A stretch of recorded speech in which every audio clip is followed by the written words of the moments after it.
മധ്യപൂർവ്വ ഏഷ്യയിലെ കനത്ത ചൂടും പൊള്ളുന്ന സൂര്യനെ മാത്രമുള്ള ഒരു ദേശത്താണ് ഈ വിസ്മയം സംഭവിച്ചത്.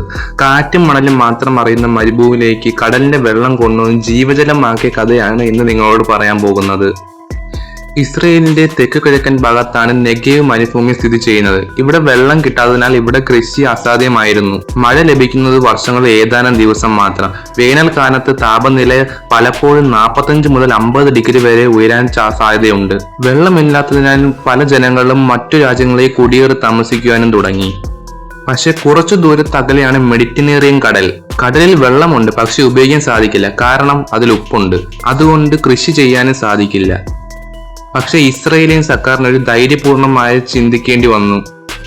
കടലിലേക്ക് മരുഭൂമിയുടെ വെള്ളം കൊണ്ടുവന്നാലോ?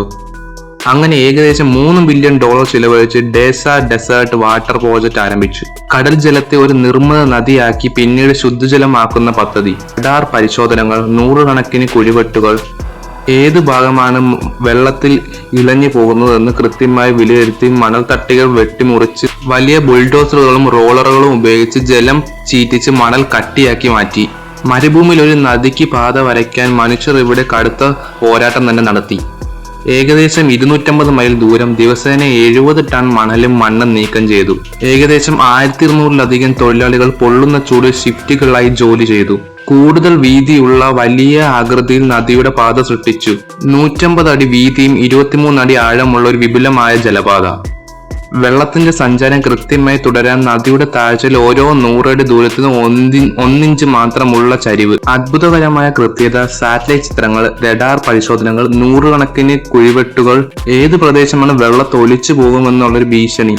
അതുകൊണ്ട് മുഴുവൻ പാതയും കോൺക്രീറ്റ് കൊണ്ട് പൊതിഞ്ഞു. ചില ഭാഗത്ത് HDPE മെംബ്രെയിൻ ഉപയോഗിച്ച് 2 ഇരട്ടി സംരക്ഷണം നൽകി.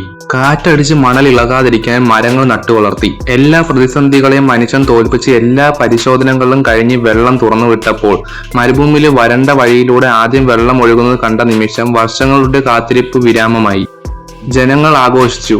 വെള്ളത്തിന്റെ ശബ്ദം അവർക്ക് ജീവന്റെ സംഗീതം പോലെ തോന്നാൻ തുടങ്ങി.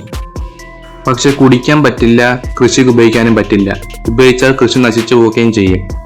അതിനാൽ ഡിസ്റ്റിലേഷൻ പ്ലാന്റുകൾ നിർമ്മിച്ച് ശുദ്ധജലമാക്കിയ വലിയ ഫിൽട്ടറുകൾ ക്രമീകരിക്കുകയും ചെയ്തു. കൂടാതെ റിവേഴ്സ് ഓസ്മോസിസ് മെംബ്രെയിനും സ്ഥാപിച്ചു. സ്വാഭാവിക രുചി നൽകാൻ മിനറലുകൾ ചേർത്തു ശേഷം പൈപ്പ് വഴി വീടുകളിലേക്കും ഫാമുകളിലേക്കും വെള്ളം എത്തിച്ചു. അങ്ങനെ മരുഭൂമിയിൽ പച്ചപ്പിന്റെ ചിരി വന്നു തുടങ്ങി.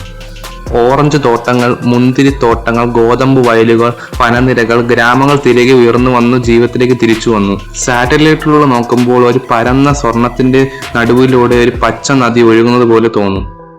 മനുഷ്യർ സ്വപ്നം കണ്ടാൽ മരുഭൂമി പോലും വഴിമാറുമെന്ന് നമുക്കിവിടെ കാണാൻ കഴിയും. കടലിനെ തോൽപ്പിച്ച് മരുഭൂമിയെ ജീവിപ്പിച്ച ഇസ്രയേലിന്റെ കഥ നമുക്കൊരു പാഠം തന്നേക്കാം. വെള്ളമുണ്ടെങ്കിൽ ജീവനുണ്ടാകും. ഇസ്രയേൽ മരുഭൂമിയെ ജീവിപ്പിച്ച ഈ അത്ഭുതം നിങ്ങൾക്ക് ഇഷ്ടമായോ? ഇഷ്ടമായോ കമന്റ് ചെയ്യൂ, ലൈക്ക് ചെയ്യൂ, സബ്സ്ക്രൈബ് ചെയ്യൂ. പിന്നെ ഹൈപ്പ് ചെയ്യാൻ മറക്കരുതേ.